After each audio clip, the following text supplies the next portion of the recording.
sermos melhores. Que através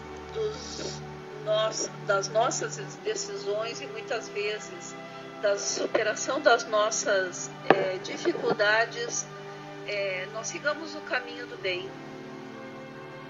E que esta manhã de hoje seja permeada de muitas elucidações, muita compreensão a respeito daquilo que nós vamos estudar e principalmente pelo exemplo maravilhoso que essa senhora muito querida ao nosso coração nos deixou. Que assim seja, um abraço para todos vocês. Eu estou passando. Então, bom dia, tá todo mundo me ouvindo? Vamos lá. Então, um beijo, bom dia para Flor. Bom dia, Ligeirinho. Bom dia, Dona Edna, Lidiana, Diana, Marcela, a Cal, Mara, Wagner e Zeli. Bom dia a todos e vamos começar. Devagarzinho o pessoal vai entrando. A semana passada nós tínhamos parado na citação do Leon Denis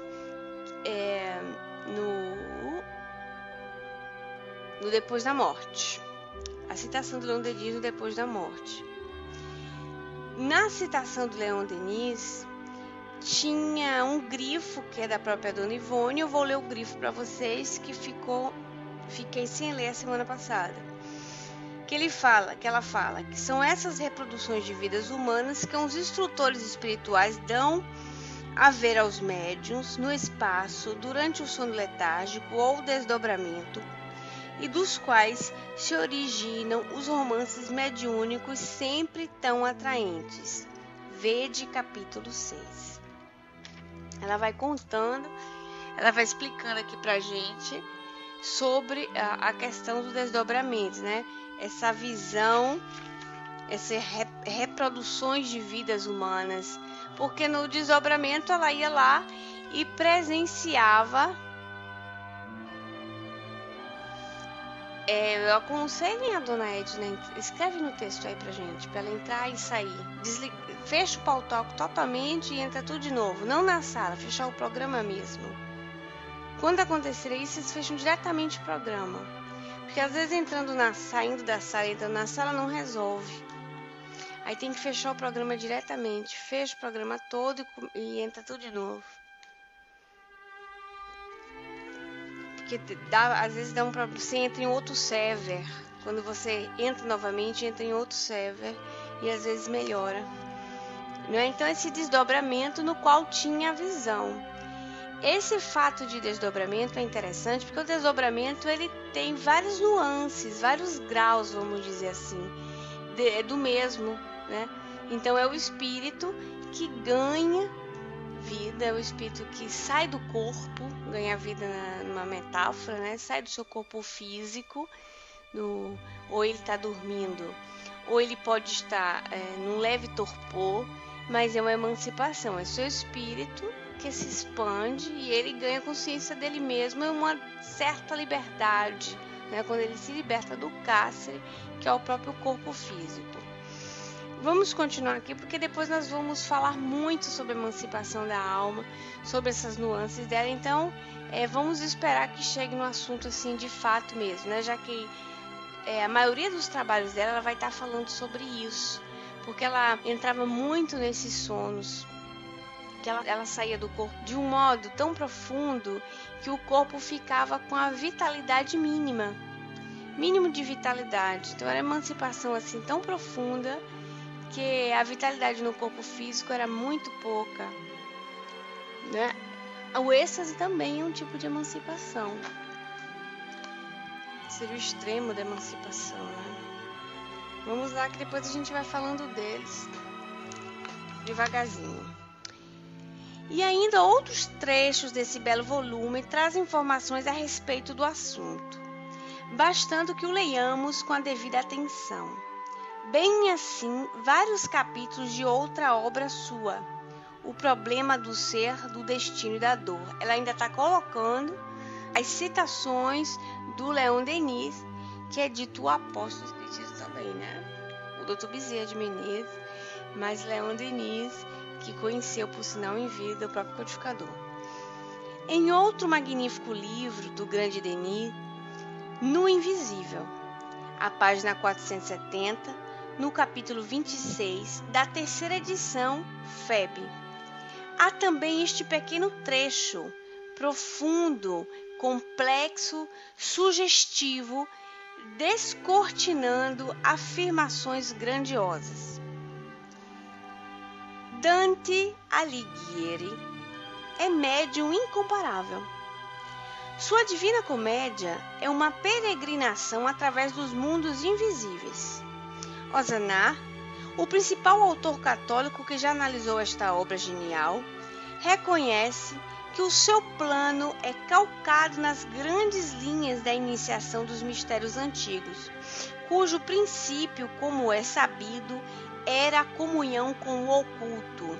Ou seja, é um autor católico que falou do próprio Dante Alighieri e o Leon Denis citou o Dante Alighieri.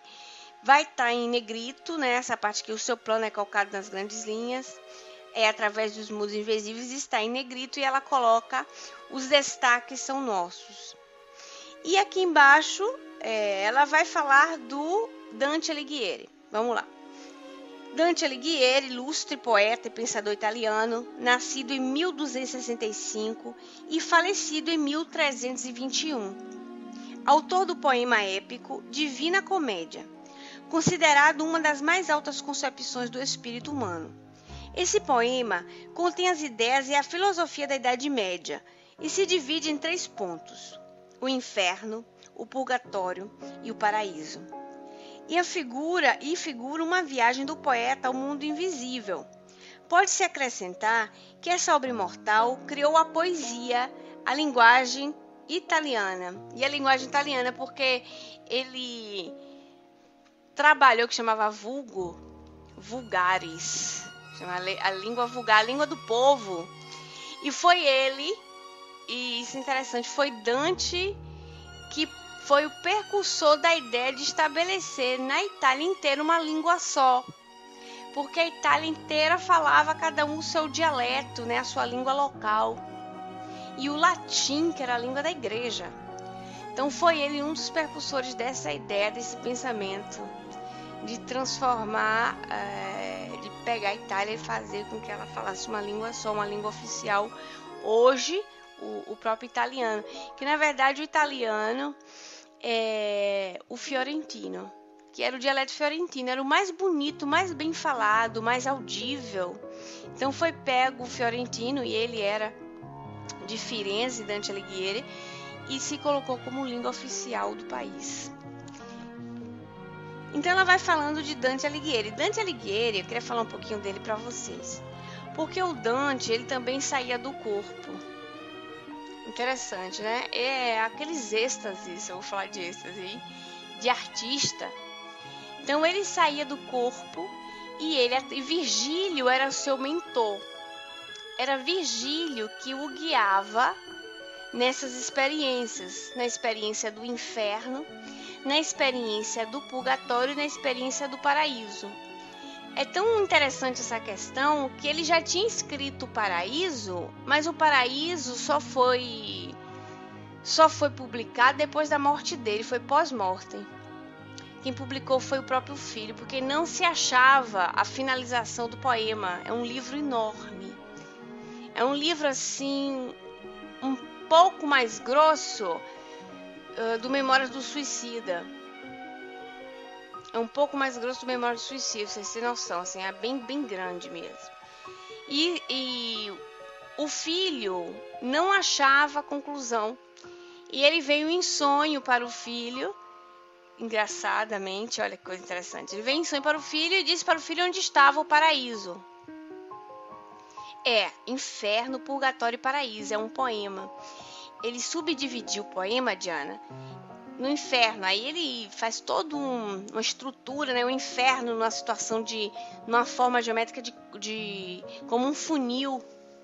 E lá na ponta do funil estaria Lúcifer, né? Então vai se subindo assim até a beirada do funil, E engraçado, as características humanas, olha que coisa interessante, as características humanas as piores, as mais ligadas à perversidade. Interessante, né? Olha a intuição dele, né? A visão dele, lógico que é medieval, né? Que é uma figura, mas as qualidades da perversidade vai se encontrar no inferno. Não é curioso isso? Vai se encontrar no inferno. E vocês pasmem. Eu achei engraçado porque, coincidentemente, meu filho está estudando isso agora, né? E eu estou estudando junto com ele, que me interessa. Já está estudando e, coincidentemente, cai aqui no livro Devassando o Invisível. E nessa parte lá, mais perto de Lúcifer, adivinha que classe que por ali? Se vocês adivinharem, eu vou dar uma bala para cada um, de chocolate. Quem adivinha? Qual é uma classe que está lá perto de Lúcifer, lá embaixo, para Dante, né? Na visão de Dante. Os políticos. Você danado, isso mesmo, os políticos. Os políticos estão mais perto de Lúcifer. Aí é que ele tem os que traem os seus benefatores. Benefatores seriam os benfeitores, tá? Perdão. Aí depois, os que traem seus amigos, os que traem a pátria, os que traem os parentes, os semeadores de discórdia, conselheiros fraudulentos, ladrões, hipócritas, aí vai subindo. Olha que engraçado. Por quê? Porque é de livre vontade, não é? A prática do mal mesmo. Que coisa, eu fiquei rindo, né? Estudando isso e ri também, não vou negar. Ri, fiquei imaginando a situação. Falei, meu Deus! Meu Deus, olha a visão medieval de Dante da situação.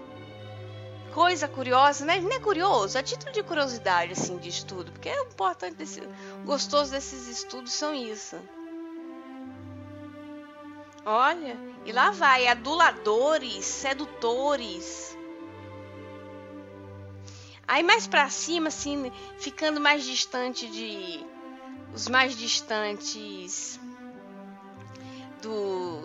de Lúcifer, vai subindo. Lá em cima, já no começo do inferno, na porta da boca do inferno, depois vai continuar no purgatório. O interessante, você sabe quais são? Quais são a turma que se encontra no purgatório? Depois vocês vão dizer pra mim se não tem a ver com muita revelação do que a própria Dona Ivone está falando aqui. Reparem bem, ela não está falando justificando as ideias dos espíritos que descrevem lugares. Logicamente que cada espírito vai ter a sua alegoria, a sua metáfora, a sua visão, não é? A gente tem que separar o joio do trigo e entender a substância da revelação, da conversa que o espírito está querendo dizer. Mas assim, deixa eu ver se vocês adivinham. No começo do inferno e lá para o purgatório, quais são? Quais são as classes que estão ali? Ou seja, né, gente, assim, tá no meio, né? Nem inferno, nem paraíso. Quais são que estão no meio? Deixa eu ver se vocês acham. Aqueles que são tendenciosos às paixões. As paixões também, mas as paixões pessoais. Porque assim, aqueles que estão perto do inferno são aqueles que fazem o mal ao outro. Observem isso, aqueles maus que se comprazem em fazer mal ao próximo. Olha que visão curiosa, não é interessante? Não tem tudo a ver isso? Aí, lá para o purgatório, vão ser aqueles que vão ser ligados aos pecados capitais, chamados de pecados capitais, né? Que são ligados às suas paixões íntimas, ao mal que faz a si mesmo. Aí vai o soberbo, invejoso, o rancoroso, o ácido, quer dizer, né? O raivoso, o avaro, o guloso, o luxurioso. Todos aqueles que são ligados ao mal que de primeira mão faz mal a ele. Tá bom, vocês vão dizer, tá, Juliana, mas o guloso não vai fazer mal assim, de consequência? O outro vai, pode fazer mal, né? Porque ele pode comer mais e tirar do outro. Ou fazendo mal a si mesmo, ele pode fazer sofrer o outro. Mas assim, no seco da coisa, não é interessante essa descrição de Dante? E Dante desenvolve o inferno, o purgatório e o paraíso na época que ele foi exilado. Porque Dante, naquela época, tinha princípios morais. Apesar que teve uma vida sentimental movimentada. Interessante também isso, né? Olha as quedas da gente, onde é que focam mais, né? Então ele já tinha uma tendência à moralidade. Então ele levava muito assim a ferro e a fogo a postura moral. Ele desde então queria separar o poder do Papa. O Papa tinha, a igreja tinha que tomar conta da parte espiritual da vida. E o monarca que tomasse conta da vida material desde então. Dante naquela época combatia esse tipo de pensamento. Lutava por esse tipo de pensamento. E ele começa o inferno, alguns supõem um pouco antes dele ser exilado. Então ele combatia, gente, um inferno interior porque ele lidava com políticos. Então por isso que ele bota os políticos lá no inferno. Porque os políticos faziam complôs na época. Ele foi político. Ele foi político também. E traíram ele porque ele era muito bom. Então ele não conseguia ser um político que desde então já era malandro, tendencioso, mentiroso. Pegando ele, né, Wagner? Desde então, lógico, muito antes. Mas pegando ele como referência dele em diante. Então ele foi político, mas ele era bom. Ele era honesto, então ele denunciava as coisas, ele combatia a injustiça, ele combatia a mentira, essas coisas aqui. Então ele era o bestão da situação, ele era aquele que como político não convinha estar com a turma do oba-oba. E aí fizeram um complô contra ele, armaram contra ele. Ele nem quis se defender, por sinal, tadinho. Ele é orgulhoso, né? Ele nem quis se defender. E exilaram ele passou 20 anos. Então o inferno ele começa a escrever um pouco antes. O purgatório já é ele se amplia a visão dele, porque ele sai da vidinha de Firenze, limitada, e conhece todo o resto da Itália. Conhece outras pessoas, faz amizade, sofre e tudo mais. Teve filho, viu? Casou, teve filho. E o paraíso é a conclusão, provavelmente uma fase de madureza dele, né? Uma fase de espiritualização com a maturidade. Olha que coisa engraçada. A primeira visão da juventude do inferno. Olha a coisa negativa, né? Da luta, tal, do calor da juventude. O purgatório, que é a coisa assim, acalmando a situação. Tem um pouco de esperança. E o final, com o paraíso, que você pode ver uma metáfora da fase madura do próprio autor.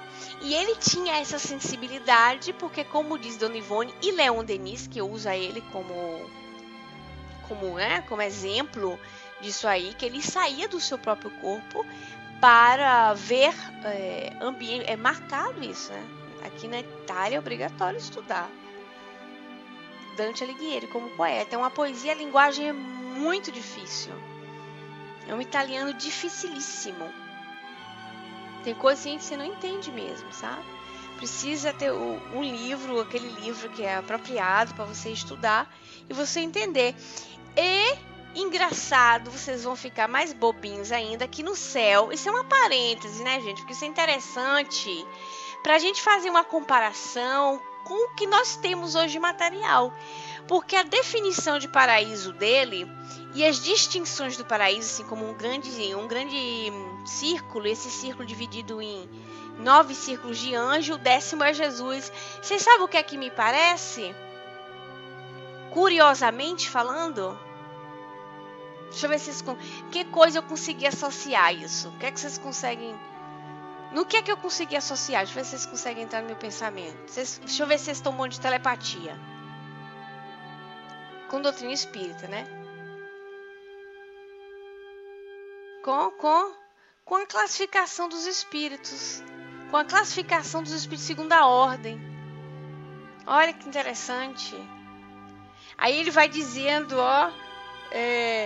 os espíritos ativos, os de sabedoria, os militantes. Militantes são aqueles que combatem, não é? Que estão ali trabalhando, lutando, no sentido bom, né?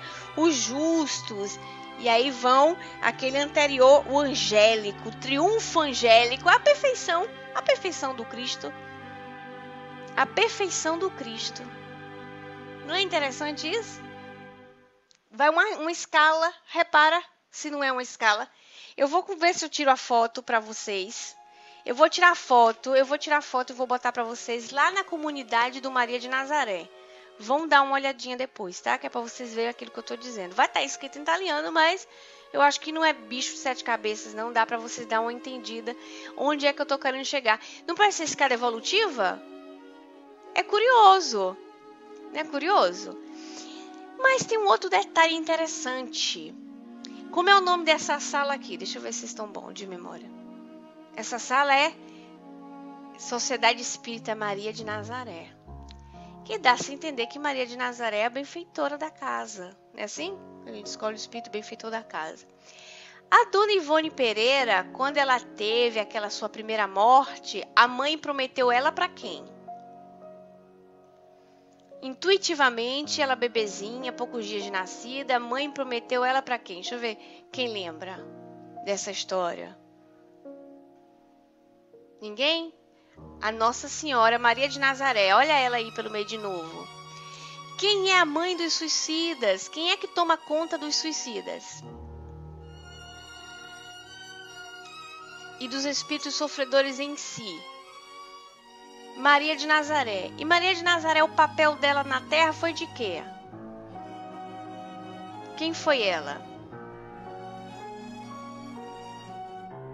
Mãe. Ela foi mãe. Então Dante imortaliza a perfeição da maternidade, no caso a de Maria de Nazaré, como aquela que a gente vai ter sempre quando precisar de uma ajuda, dar um grito por ela, mãe, não é assim?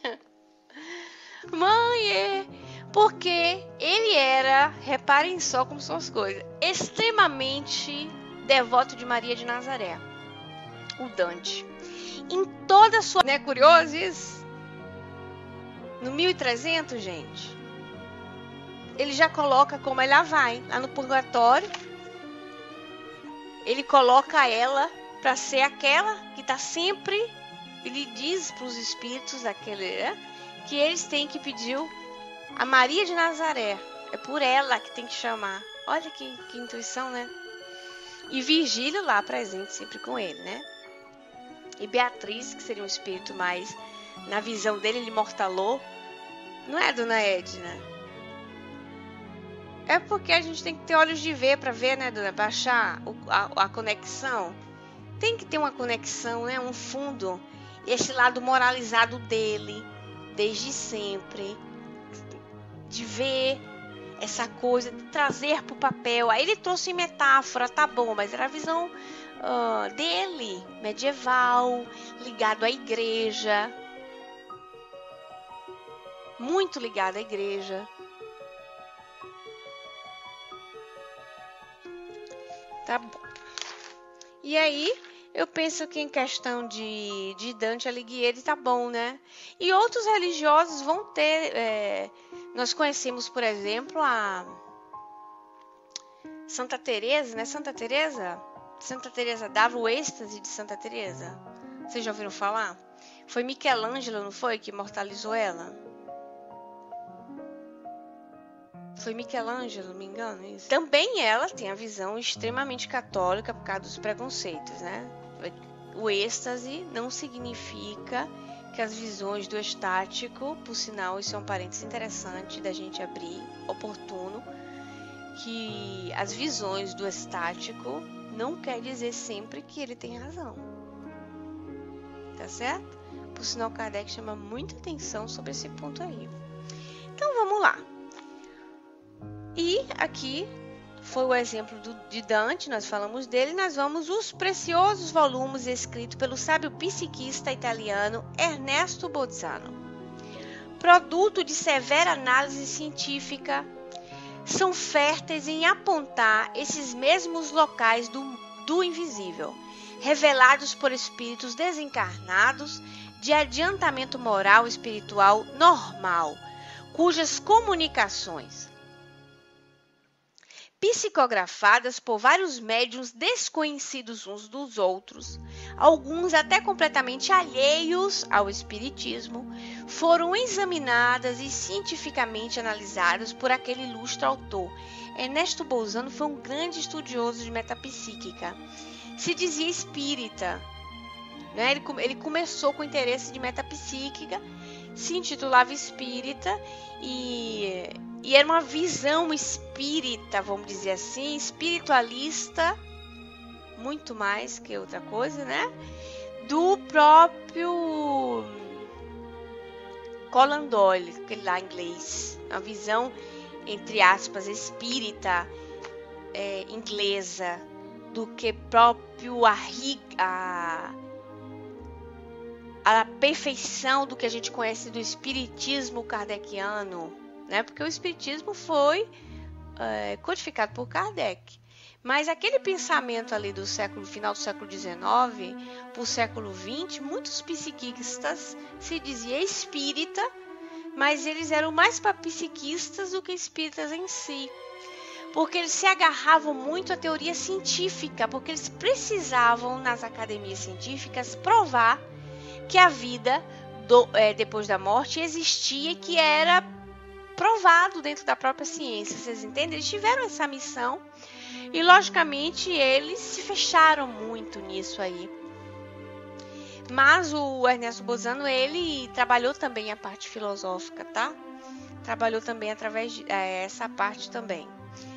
Então, ele faz o seguinte, o Ernesto, que fez um monte de livro legal. Não usavam o termo, porque o espiritismo foi uma palavra criada por Kardec, né, do Naid. Eu estava vendo um documentário e domingo eu estava assim, muito ocupada com as coisas de casa, então eu peguei um dia para fazer estudo extra. Estudo extra significa, eu estudei tudo que era documentário sobre religiões brasileiras. E as visões das religiões brasileiras, a influência dessa no povo, muito legal. E eu consegui perceber em várias religiões a reencarnação, possessão, ciência espírita, não é? Tudo isso percebi. E aí você percebe muita gente que eles usam assim, mas eu sou espírita. E na verdade eles são bandistas, ou eles são mesmo interessados no candomblé. Mas é porque é uma palavra que se popularizou para se distinguir das ideias de outras religiões pela parte espiritualista, né? Aí ficou esse título aí. Foi um grande homem, Ernesto Bolzano. Foi. Genovese, por sinal. Então, sem usar, impossível transcrever aqui muitos trechos de Bolzano a respeito. Então, ele fez uma coisa muito curiosa. Ele pegava um estilo de trabalho que se sabe quem fazia um trabalho parecido, nesse estilo de análise de outros trabalhos, ou seja, ele pegava trabalhos escritos, livros de outros e trabalhava em cima daquelas informações. O Hermínio Miranda, seu Hermínio, faz esse tipo de trabalho. Gostei muito desse trabalho do seu Hermínio. Então ele trabalha vários livros, né, que saíram em determinada época, e ele vai trazendo os conceitos, ele vai trazendo a visão espírita daquilo ali, muito legal mesmo. E o Ernesto Bolzano fazia isso também. No livro A Crise da Morte, que é um livro, acho que muito conhecido por vocês, é um livro muito legal. Um outro também assim muito interessante, Os Animais Têm Alma, muito jóia aquele livro também. Gostei muito. Então vamos lá. Visto que em suas obras encontramos fartas observações em torno da tese em apreço, limitar-nos-emos a citar alguns trechos do interessante livro. A Crise da Morte, onde substancioso noticiário encontraremos sobre o assunto, além de alguns detalhes fundamentais da sua análise sobre comunicações com espíritos desencarnados. Assim é que, no 14º caso, analisando uma das comunicações inseridas no mesmo volume, Bolzano observa que a paisagem astral se compõe de duas séries de objetivações do pensamento, bem distinta uma da outra. A primeira, isso aqui em negrito, viu, gente? Grifo da Dona Ivone. A primeira é permanente e imutável, por ser a objetivação do pensamento e da vontade de entidades espirituais muito elevadas, prepostas ao governo das esferas espirituais inferiores. A outra é, ao contrário, transitória e muito mutável. Seria a objetivação do pensamento e da vontade de cada entidade desencarnada, criadora do seu próprio meio imediato. Muito interessante. Por sinal, eu convido vocês a controlar no livro o 14º caso. Ele é bastante intenso, grande, extenso, e eu não trouxe para ler para vocês para não ficar muito pesado. Então eu vou só a exposição disso aqui. Vou ler primeiro o que diz a Dona Ivone sobre isso, né? E depois a gente fala sobre o assunto. Certa vez, durante um transporte em corpo astral, tivemos ocasião de visitar no espaço, conduzida pelo espírito de nossa mãe, uma tia falecida havia 3 anos. Senhora Ernestina Ferraz, de quem fôramos muito amiga e de quem recebêramos sempre muitas provas de dedicação e ternura maternal sobre a terra.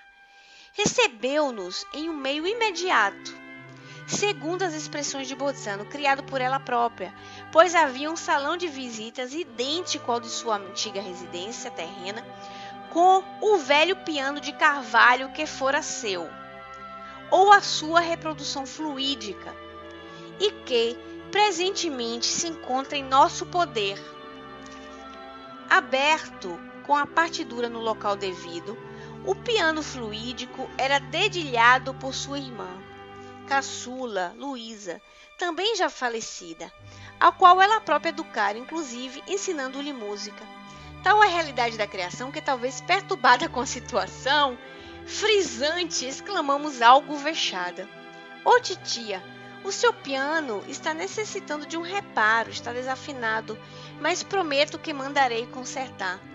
E ela prontamente: não te incomodes, minha filha, com este meu piano.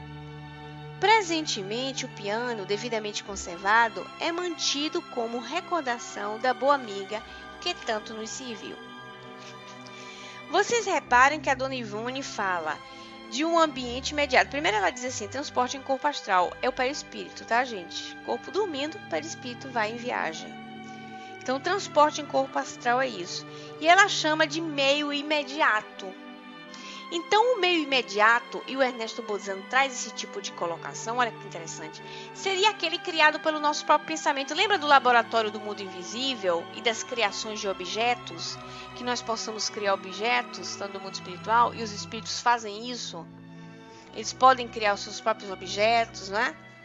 Eles podem fazer aparecer com os seus objetos. Então, seria imediato. Então, eu posso aparecer para vocês vestida como eu quero. A Memeia parecia linda, de bijuteria, de brincos, e o Chico frisa muito isso.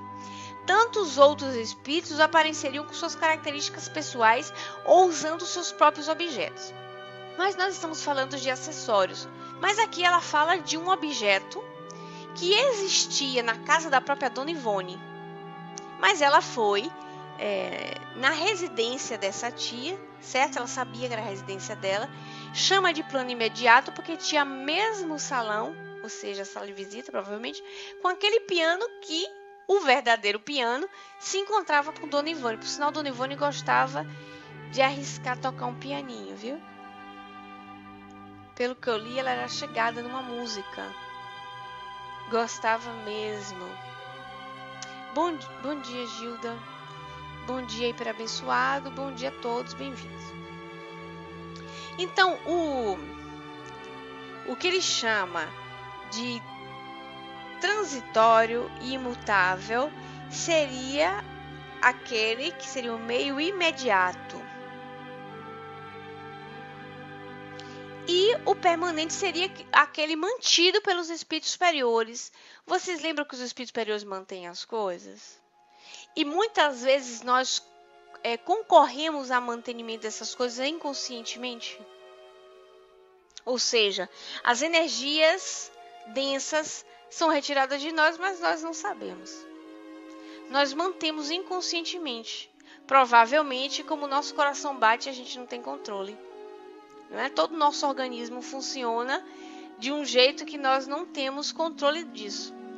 A Diana diz pra gente assim, então nessa sala estava sobre a sala dela? Não precisamente, Diana. Poderia estar no ambiente espiritual que ela estivesse morando. Mas ela reconstruiu a sua sala, o seu próprio ambiente. Ou poderia estar na casa da Dona Ivone, mas ela fala sala que a moça vivia, essa senhora vivia. Não é igual, mas não era na mesma casa. Ela sabia, ela tinha consciência disso, que não era na mesma casa. Eu já fui visitar um parente, interessante essa experiência, isso, que esse parente desencarnado morava na mesma casa. O ambiente da casa não era aquela casa de fato, então não era que aquele parente morava na casa em si, passeando nos mesmos corredores.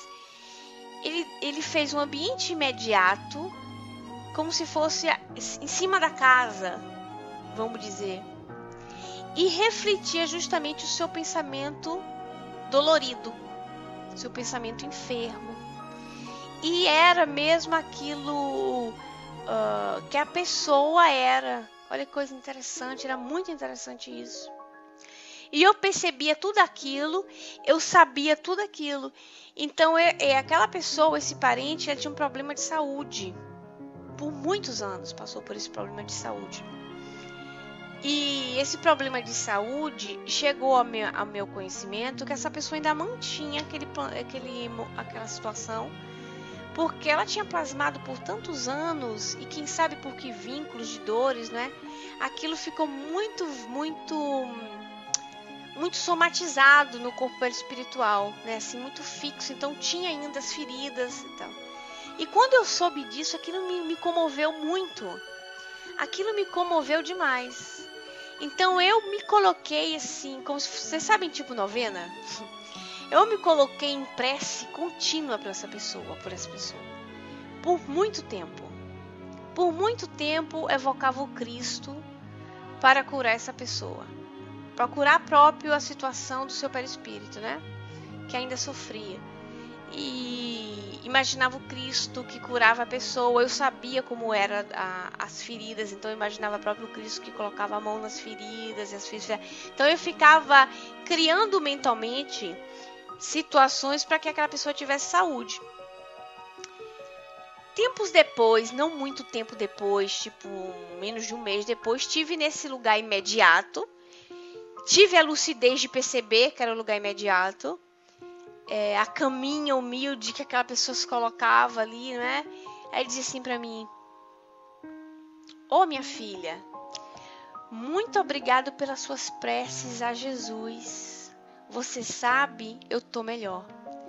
Eu tô ficando melhor, porque as suas palavras é como se fosse bálsamos nas minhas feridas. Então acho que toda vez que eu fazia a prece, que eu evocava aquele pensamento, mutava alguma coisa no corpo espiritual e a ajudava. E eu nunca me esqueço disso. Muito obrigado pelas suas preces a Jesus. E eu percebia todo aquele ambiente. Percebi uma coisa muito interessante, porque a gente tem que ser observador. Até nos sonhos nós temos que ser observadores e trazer a título de estudo para a vida. A dona Edna pergunta ali pra gente: você mandava suas vibrações formando uma ideoplastia? Sim, uma ideoplastia. Imaginava a mesma coisa acontecendo, até porque eu conhecia a pessoa, sabia onde a ferida estava, entendeu, dona Edna? Então é mais fácil criar uma visualização. Suplicava mesmo, muitas vezes chorava de emoção, sabe? Só de imaginar que aquela pessoa continuava desencarnada e ainda com aquilo. Então ajudou de uma certa forma, sabe? E uma coisa curiosa era o seguinte: o marido dessa pessoa ainda estava encarnada e morava naquela casa material. O filho que tinha desencarnado antes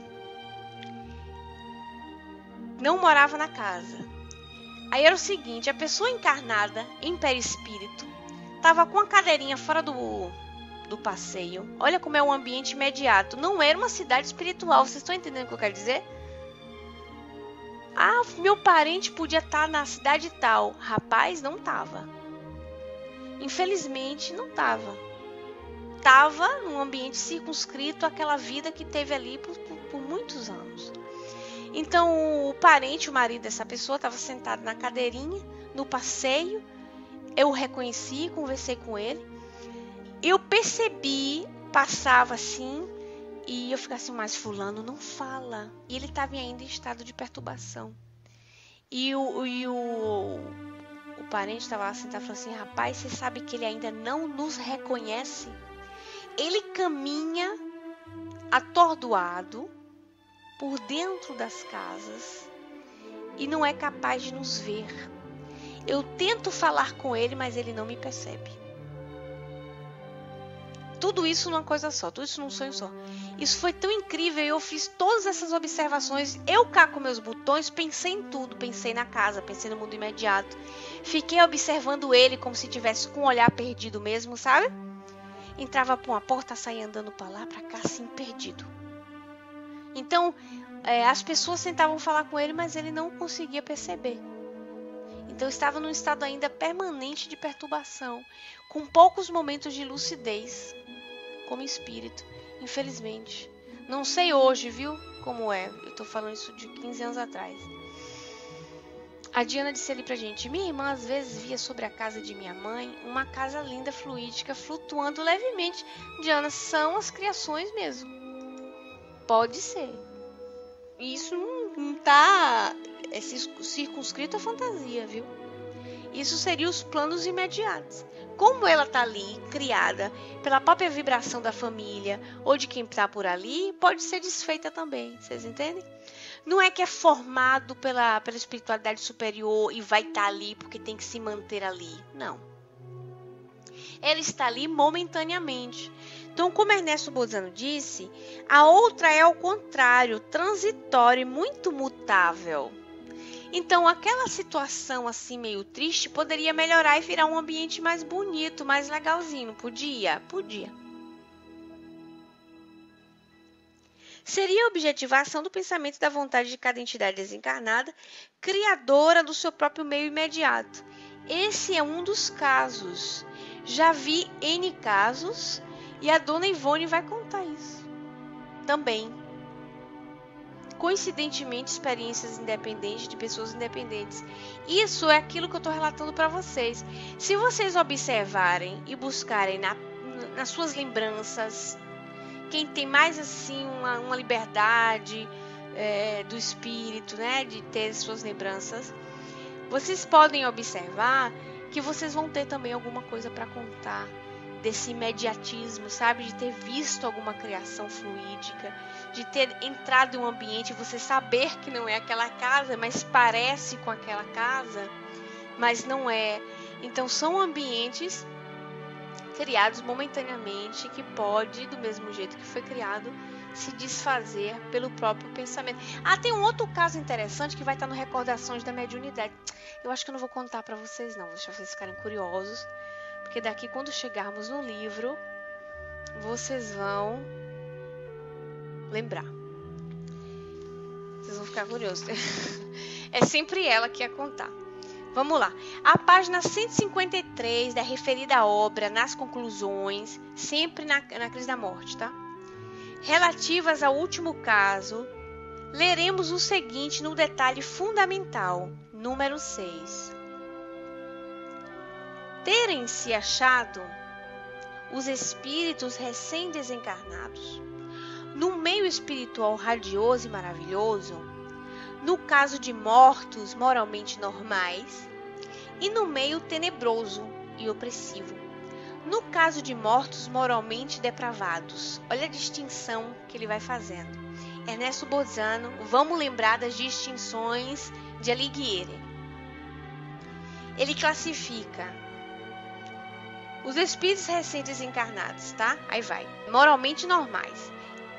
O que encaixaria com o nosso conhecimento espírita esse ambiente de mortos moralmente normais? Qual ambiente está mais parecido? O mais ou menos normais, o que poderia ser para nós? São moralmente normais. Na visão do normal, né? Assim, do normal para o mundo. Não são os espíritos medianos? São os espíritos medianos. Olha lá a codificação, gente. O céu e o inferno, se vocês forem dar uma olhadinha no céu e inferno, que é riquíssimo de informações assim. Os espíritos medianos não seriam os espíritos que a gente vê nas colônias? Eles não são medianos? Eles não são mais ou menos normais? Tem quem tem mais dificuldade aqui, tem quem mais dificuldade acolá, tem o preguiçoso, mas ele tem intercessão, tem aquele que é mais trabalhador.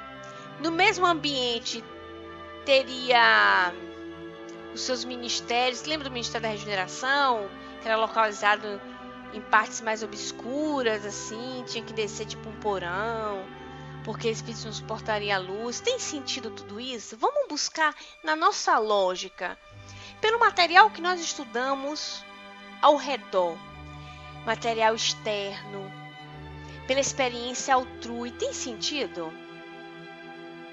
Tem. Pode ter assim um colorido do espírito? Pode. Porque a gente vai ver o colorido dele. Você vai ter que avaliar a época, você vai ter que avaliar a cultura, você vai ter que avaliar a educação, você vai ter que avaliar se o cara é ocidental, se o cara é oriental, você vai avaliar a sua visão de moralidade familiar e assim vai. Pois é, né, Cal? E aí ele vai dizendo: e no meio tenebroso e opressivo, no caso de mortos moralmente depravados. Depravados foi a classificação de Botzano. Depravados, nesse contexto aqui, a gente vai ter que ampliar bem muito o contexto. São os espíritos que estão fugindo assim abertamente às leis naturais. Ainda não conseguem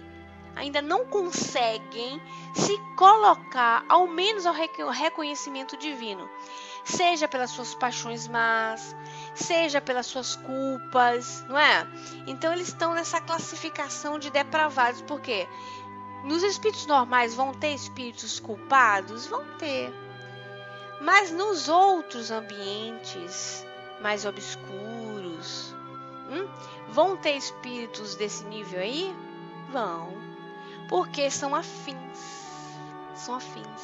vivendo os seus infernos interiores, através de um magnetismo como imã, nós atraímos aquela situação. E aí nós vamos comungar dos mesmos pensamentos vis, e aí formam-se grupos. Nós não estamos aqui agora? Nós somos moralmente normais, mas ao menos temos interesses em comum. E o nosso interesse em comum agora é estudar o Espiritismo, é estudar a doutrina espírita, né?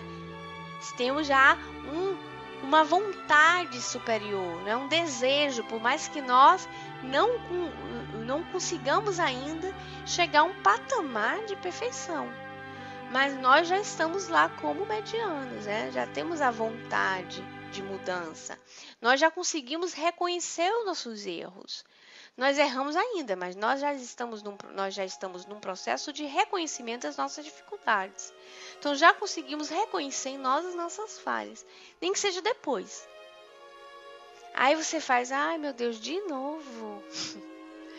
Olha eu aí de novo, mostrando as minhas garrinhas. Ó, nós aqui outra vez. Quem lembra dessa? Você lembra? E assim a gente reencarna, né, Cláudio? Um atrás do outro. Ó, nós aqui outra vez. Aí sai Baby. Baby lá da família Dinossauro. Esse é do meu tempo, viu, gente? Eu era apaixonada. Ele fazia: não é, mamãe? De novo? De novo. Era assim. De novo. E assim somos nós, né? No detalhe número 7, terem reconhecido que o meu espiritual era um novo mundo objetivo, substancial, real, análogo ao meio terrestre espiritualizado. Então, os espíritos que se encontravam ali trazendo aqueles relatos, eles reconhecem que é um meio espiritual, era um mundo objetivo. Por que objetivo? Porque eles tinham uma vivência real. Não é uma coisa interiorizada, como um íntimo. Vocês sabem que nós podemos ter sonhos e pesadelos que sejam o nosso inconsciente, o nosso íntimo, né? Nosso inconsciente é como se nós... Fica esquisito isso que eu vou dizer, mas é mais ou menos assim. É como se nós entrássemos em nós mesmos, né? E vivenciarmos cenas da nossa vida íntima. São as nossas questões, as nossas dúvidas, as nossas angústias. Aí, através disso, nosso pensamento mesmo, que é criador, cria situações e você ideoplastiza lá aquela coisa e você vive aquilo. Que vira real, fica real. Ah, o inferno é dentro de cada um? Claro que é. Mas o paraíso também? Mas por causa disso a gente vai ficar volitando no espaço, nada fazendo? Não.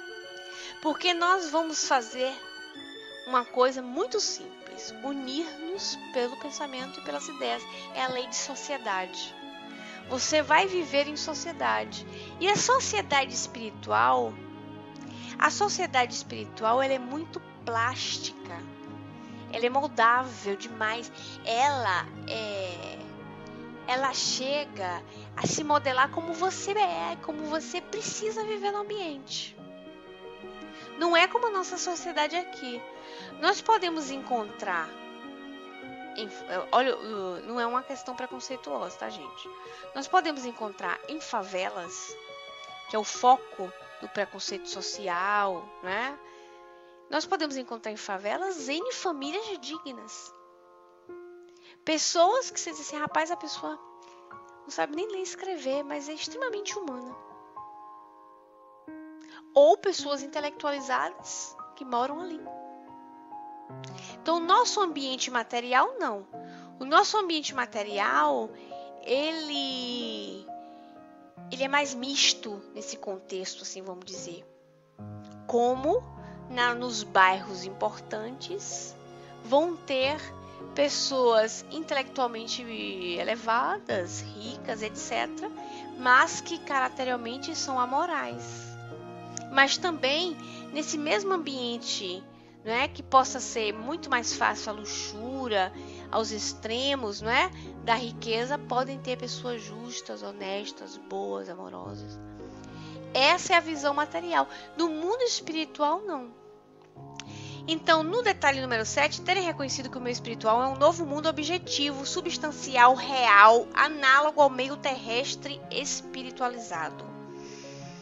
No detalhe 8, haverem aprendido que isso era devido ao fato de que no mundo espiritual o pensamento constitui uma força criadora, por meio do qual todo espírito existente no mundo astral pode reproduzir em torno de si o meio de suas recordações.